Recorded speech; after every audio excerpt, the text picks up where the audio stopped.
मौजे खंडेराज तालुका जिल्हा सांगली येथून अक्कलकोट, तुळजापूर, नळदुर्ग, तेथुलगिरी ही ह्या ट्रिपला जाण्यासाठी निघालो आहोत. सर्वप्रथम आज या ठिकाणी या प्रवासाची सुरुवातच गणपतीचं दर्शन झाली याचा आनंद आम्हाला आहे. कारण आमच्या टीममधील एक तानाजी चव्हाण जे आहेत त्यांनी हे मंदिर बांधकाम सुरू असताना काही दिवसापूर्वी बघितलं होतं आणि ज्यावेळी आमच्या ट्रिपचं नियोजन चालू होतं त्यावेळी ज्यावेळी आम्ही पूर्वभाग द्यायचं ठरवलं होतं त्याचवेळी आबांनी सांगितलं की हे मंदिर आपण बघायचं आहे. कारण हे मंदिर एका मालकाने बांधलं आहे असं त्यांनी सांगितलं. आम्हाला पण संपूर्ण माहिती नाही. आज आम्ही ज्यावेळी दर्शनाला संपूर्ण सभोवताल फिरलो त्यावेळी कलाकुसर बघितली, त्या मूर्त्या बघितल्या, संपूर्ण महाराष्ट्रातील देवदर्शन झाल्यासारखं या ठिकाणी जाणीव झाली.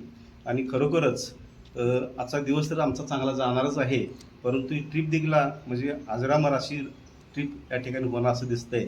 आणि आम्ही या ठिकाणी आलो आणि गणपतीने आम्हाला सर्वांना आशीर्वाद द्यावेत अशी अपेक्षा करतो आणि मी थांबतो. आमच्या गावातील ब्रह्मनाथ महाप्रसाद समिती आहे. त्या समितीच्या पुढाकारानं समितीत काम करणारे सर्व लोकांनी मिळून श्री क्षेत्र दर्शनासाठी तुळजापूर आता मागाशी बोलल्याप्रमाणे ही क्षेत्र निवडली होती जायची. पण इथं मंगळवार आल्यानंतर की इतकं चांगलं मंदिर असेल आम्हालाही माहिती नव्हतं. फक्त ताराजाबा बोलले तर त्यामुळेच माहिती झालं. खरोखरच एक अद्भुत ही कलाकृती आहे. आणि ह्या भागात कुठं एवढं आम्ही बरेच फिरलो तर एवढं सुंदर आणि एवढं म्हणजे पॉश मंदिर कुठेही बघायला मिळालं नाही. व्यवस्थापन पण इथं खूप चांगलं आहे. इथं अष्टविनायकचं पण दर्शन एका ठिकाणी आम्हाला झाल्यासारखं इथं बघायला मिळालं. खूप चांगला अनुभव इथल्या मंदिराबद्दल आला. अगदी म्हणजे ज्यांनी हे उभा केलं आहे त्याचं कौतुक करावं तेवढं थोडं आहे.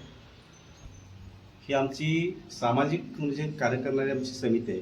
गेली 14 वर्ष आम्ही ब्रह्मनाथ महाप्रसाद समिती म्हणून अनुदान करतो दर अमावस्याला. त्यामुळे ही सगळी जी आहेत अगदी स्वतःची आम्ही वैयक्तिक सांगायचं ही जवळजवळ लाखोपती माणसाची.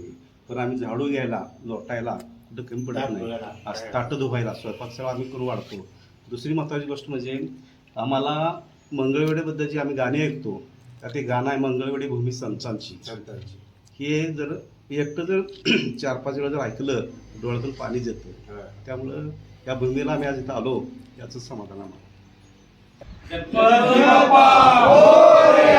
मंगळ